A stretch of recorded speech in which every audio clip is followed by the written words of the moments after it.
Oh yo tout le monde, on se retrouve dans une nouvelle vidéo de Pokémon Unite. On va faire une tier list un petit peu particulière par archétype pour désigner les meilleurs Pokémon pour monter Master le plus rapidement possible. Ça n'aurait échappé à personne, c'est bientôt le début de la nouvelle saison sur Pokémon Unite.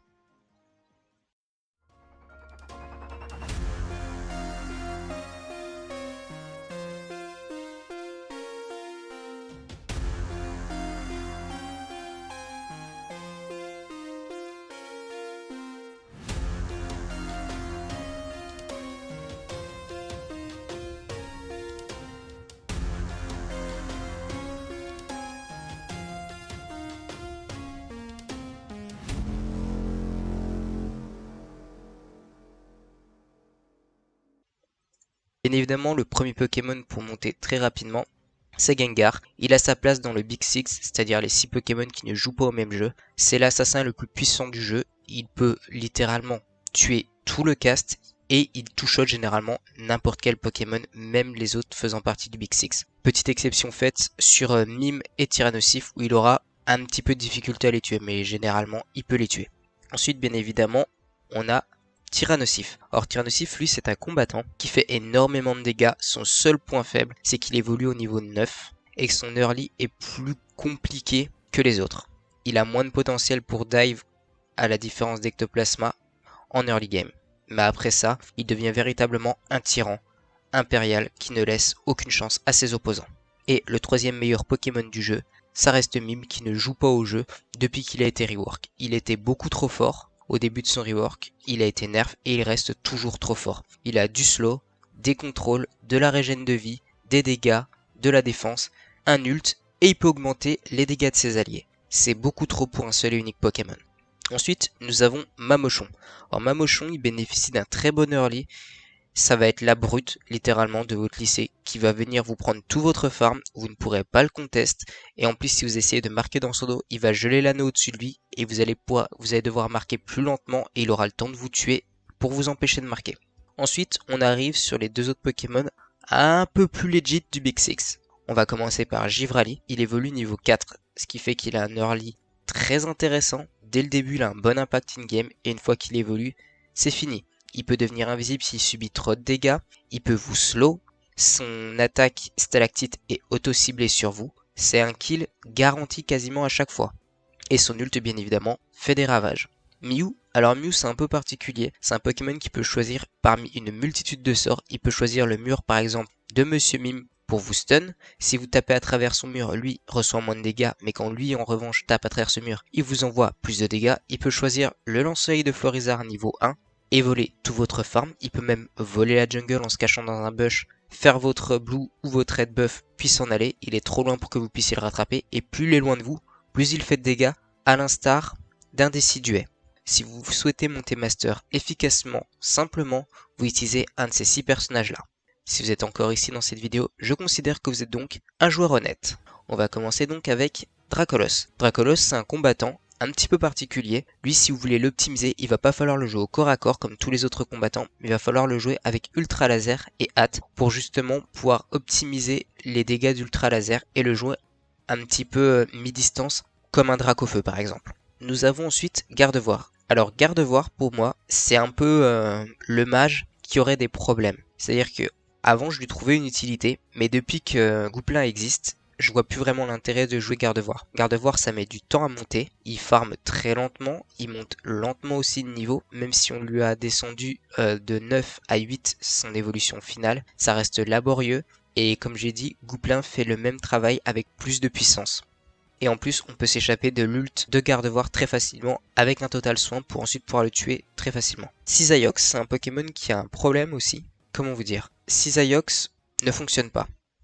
Un sécateur, oui. Un sécateur d'ailleurs est un assassin, mais Cisaiox est un combattant qui est cassé. Il ne fait pas assez de dégâts par rapport à tous les autres combattants. On a l'impression qu'il y a une stat qui a bugué.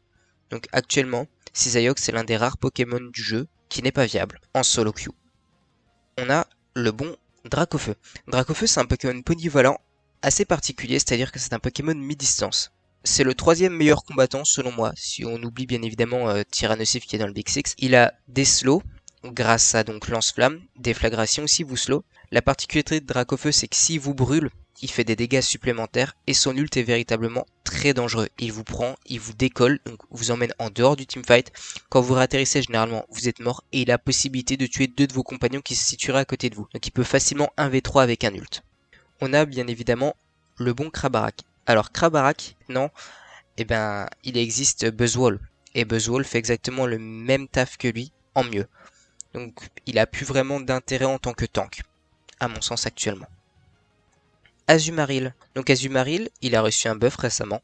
Il est assez fort désormais. Avec Aquatel, il fait des dégâts corrects désormais. En plus, il a un beau potentiel de régène. Son passif fait qu'en 1v1, il fait 100% de crit, ce qui est très très fort. Son point faible, c'est que justement, il a des attaques qui ont beaucoup de portée. C'est dur justement de toucher qu'une seule cible avec ses attaques. C'est pour ça qu'il se trouve généralement derrière Dracolos et Dracofeu. Mais c'est un très bon Pokémon pour progresser tranquillement dans le ladder. Hop là. Mentali. Alors Mentali, c'est simple. Pour moi, c'est le deuxième meilleur mage. Il évolue très tôt. C'est une évolution, donc forcément, son évolution est au niveau 4. Il fait des dégâts plus que conséquents. Il a un bon contrôle de foule avec son ult. Ça fait véritablement le travail. C'est tout ce qu'on attend d'un mage. Hop. Et là, nous avons le bon Greninja. Greninja est un très bon ADC, il a toujours été fort et il continue de l'être. Pour moi, c'est le deuxième meilleur ADC, derrière Pyrobut, mais on y reviendra dessus un petit peu après. Hop là, le bon Nigosier. Alors, que dire sur Nigosier? Il a reçu des buffs récemment. Maintenant, il est capable de vous mettre des contrôles de foule, de survivre un peu plus facilement avec plongée et lame d'air et se repositionner. Il est assez intéressant. Malheureusement, je trouve qu'il met pas de contrôle de foule assez large pour toucher plusieurs personnes à la fois. Donc c'est pour ça que je le placerai derrière, par exemple, un Mentali. Absol, donc là on touche à la catégorie assassin. Absol a subi un buff récemment, ça reste un très bon Pokémon. Malheureusement le point faible d'Absol, c'est que si en late game il n'a pas beaucoup de niveau d'avance, il n'a pas engrangé pas mal de kills avec le snowball, il sera difficile pour lui de terminer sa game très facilement. En early il est royal, mais en late il peine un petit peu selon moi, c'est pour ça que c'est pas le meilleur des assassins. Hop là, en parlant d'assassin, il nous reste le bon Dodrio. C'est l'avant-dernier Pokémon qui est sorti, et pour moi, il lui manque quelque chose. Je pense que dans la prochaine saison, il nécessiterait un petit up. Son passif qui fait qu'il est obligé de courir pour faire des dégâts, le ralentit, et il donne tout trop rapidement. Malheureusement, après, on sent qu'il peine un petit peu à faire des kills. Roudoudou. C'est un très bon support. Il l'a toujours été. Pendant longtemps, il a occupé la place de numéro 1 dans ce rôle, mais désormais, bien évidemment, c'est mime dans le Big Six. Et il s'est fait battre par Blissey. Blissey qui, je pense, est meilleur que lui. Donc pour moi, Roudoudou, c'est le meilleur support juste après Blissey. Qui Blissey, grâce à ses nouveaux buffs, fait vraiment le café.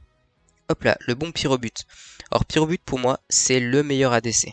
Il a subi quelques nerfs récemment, c'est vrai, mais il a toujours sa capacité pied brûleur qui permet de se repositionner. Il a Nitrocharge qui permet justement d'accélérer dans une direction pour justement engager un teamfight ou retreat de ce dernier. Il a Ruse pour être immunisé, et si jamais vous voulez jouer le skill, vous avez Ballon Brûlant pour faire des dégâts. C'est franchement un très bon Pokémon. Son ult est très facile à placer. Franchement, je ne saurais que vous le conseiller. Et hop, nous avons le bon Duralugon, un autre ADC très puissant. Malheureusement, je trouve qu'il est un petit peu en dessous des deux autres. Il peine un peu à se faire sa place. Son avantage par contre, c'est qu'il n'a pas de pré-évolution. Il arrive directement en Duralugon. Malheureusement, je trouve qu'il fait moins de dégâts que les deux autres. Par contre, il a un ult qui est une large zone où il fait énormément de dégâts dedans. Il est très intéressant dans une compo avec des alliés. Je trouve qu'il est très très fort. À privilégier pour moi dans les équipes en duo Q, trio Q, voire une team entière pré-made. Buzzwole, ou Moustique comme moi j'aime l'appeler. Buzzwole, il était très fort à sa sortie. Tyranitar est sorti.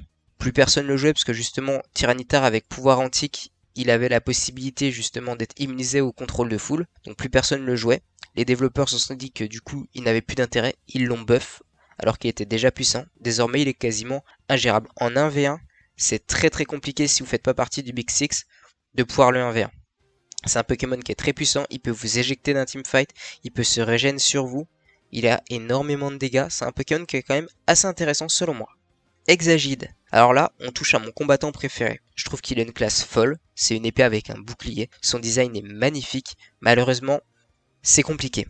C'est l'un des Pokémon les plus compliqués à jouer, puisqu'il a deux formes, une forme offensive, une forme défensive, et c'est dur de le rentabiliser. Je trouve que le Pokémon est inconstant, c'est pour ça qu'il est si bas dans la tier list. malgré le fait qu'il ait des mécaniques véritablement divines. Archiduc. Alors Archiduc pour moi, c'est l'ADC le moins fort.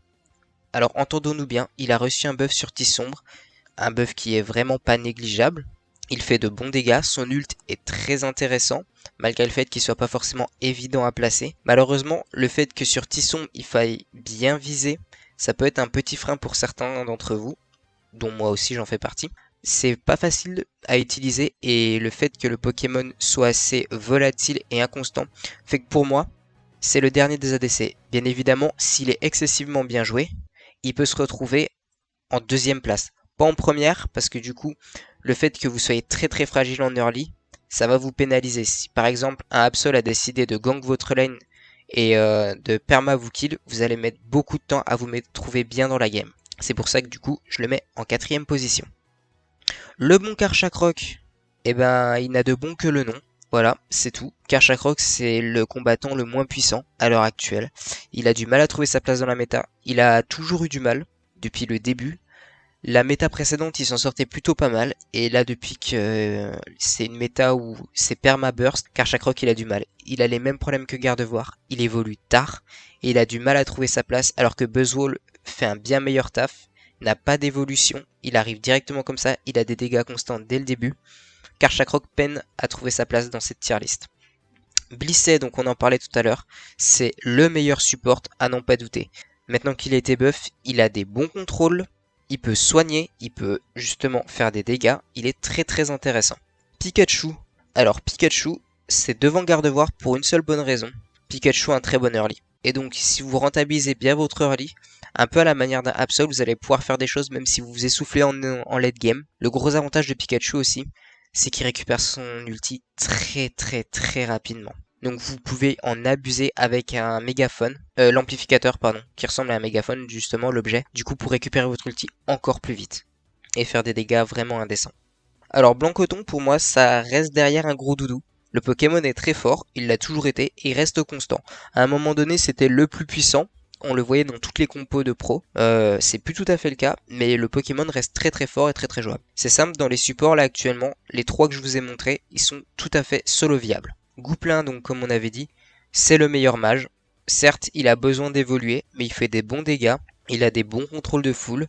Franchement, le Pokémon est royal, si vous aimez les mages, je vous conseille de le jouer. Sucrène. Alors Sucrène, pour moi, c'est le deuxième meilleur combattant derrière Buzzwole. Le fait qu'elle a un reset sur ses attaques grâce à son passif la rend très très forte. Elle a un mini bouclier sur sa deuxième botte sucrète, c'est fort. Son ult, il ressemble à celui de Dracofeu. Il envoie quelqu'un en l'air, il lui met un maximum de dégâts, il atterrit et généralement la personne en face est morte. C'est fort, elle a un bon potentiel d'escape, elle a un bon potentiel d'engage. Voilà, que dire de plus, c'est l'un des rares Pokémon à pouvoir rattraper Givrali quand il s'enfuit, c'est très très fort. Givrali. Alors Givrali, pour moi... pardon, je m'emporte. Fenardalola est un très bon Pokémon. Pour moi, c'est le 3ème meilleur mage.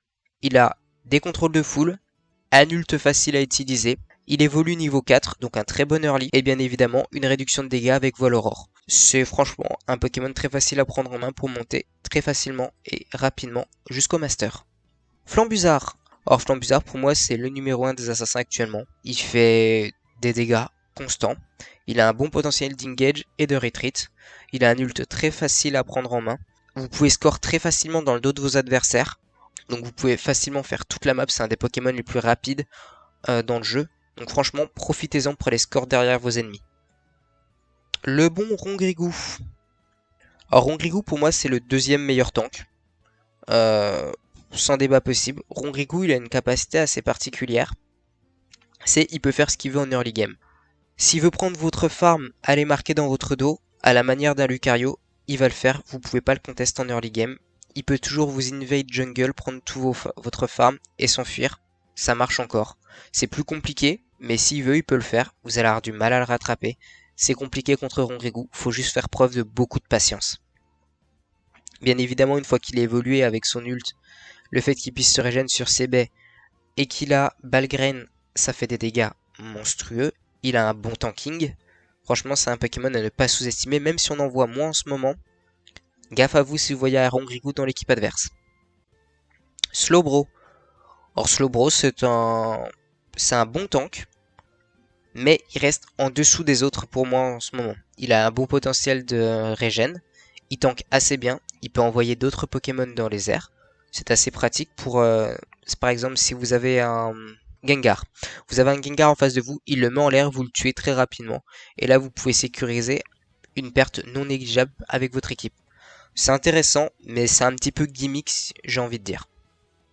Lucario, quand on parlait de personnages qui adorent score en début de game, le bon Lucario, il est très très bon pour ça. Pendant un moment, ça a été le roi des combattants, à contester. Une technique a été même mise en place avec lui, la fameuse 1-3, lui tout seul en top lane. Il fait que scorer avec les alters. Il a subi de nombreux nerfs depuis, mais il reste un Pokémon totalement solo viable.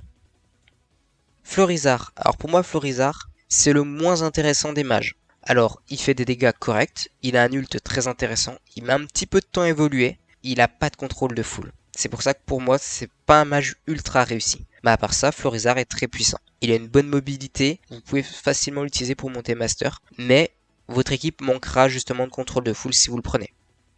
Nymphali. Alors Nymphali, c'est pareil, il a de bons dégâts, pas beaucoup de contrôle de foule, je l'ai mis devant Venusaur pour une seule et unique raison, il évolue niveau 4, donc il a un impact un peu plus tôt dans la game, ce qui pourra aider votre team à snowball plus facilement. Zeraora, c'est un Pokémon assassin bien évidemment, qui est inconstant. Pour moi, dans la nouvelle méta, Zeraora peine à trouver sa place. Il y a quelques bons Zeraora qui font le travail, mais pour moi, il a trop de mal à burst, et si on lui vole sa jungle, il va véritablement avoir du mal à s'en remettre. C'est pour ça que je pense que c'est le troisième meilleur assassin, pas en deuxième ou en premier. Mais il a des dégâts tout à fait corrects par contre. Alors là, on a un Pokémon assez particulier. À sa sortie, il était totalement broken, il était très puissant. Malheureusement, désormais il sert plus à grand chose ou pas, en solo queue en tout cas. Il n'y a que son ult qui est resté puissant. Pour le reste, le Pokémon manque de dégâts, il ne vous donne pas un buff significatif. Franchement, si vous voulez jouer support, jouez un des 3 autres supports, vous aurez un bien meilleur impact dans la game. Donc ou pas, je le déconseille pour la solo queue, tout comme un sécateur. Et c'est tout. Franchement, c'est vraiment que ces deux Pokémon là que je vous déconseille. Ronflex. Ronflex, c'est le meilleur tank. C'est très simple. Ronflex, il fait des bons dégâts, il tank, et peu importe le set avec lequel vous allez jouer, vous aurez un impact dans la game. Desceliande. Alors Desceliande, pour moi, c'est un très très bon Pokémon. Il fait de bons dégâts pour un tank, entendons-nous bien, et il est intuable. Il peut amener n'importe quel perso en dehors du teamfight grâce à un cornebois, vous mettre très loin, et après vous faites focus par l'équipe adverse, et c'est terminé. Donc franchement, Desceliande, très bon choix si vous aimez jouer tank. Alors, McConnor, je le mettrais juste derrière Dracofeu. Il fait de bons dégâts, il est assez puissant, il a un ult assez utile, mais il lui manque un petit quelque chose pour être véritablement dans les 3 meilleurs combattants. Et on a le bon Tortank. Tortank, je le mettrais juste derrière Rongrigou. Il a de bons dégâts, il a un bon kill power, malheureusement, il tarde à monter niveau 9. C'est pour ça qu'il n'est pas premier dans la catégorie. Après, c'est un très très bon tank, à n'en pas douter. Et voilà ce qui conclut donc notre petite tier list. J'espère que cette vidéo vous a plu autant que moi j'ai aimé la faire. N'oubliez pas que vous pouvez vous abonner, activer la cloche de notification, mettre un like, un commentaire, et je vous dis à très bientôt sur la chaîne Sekai TV.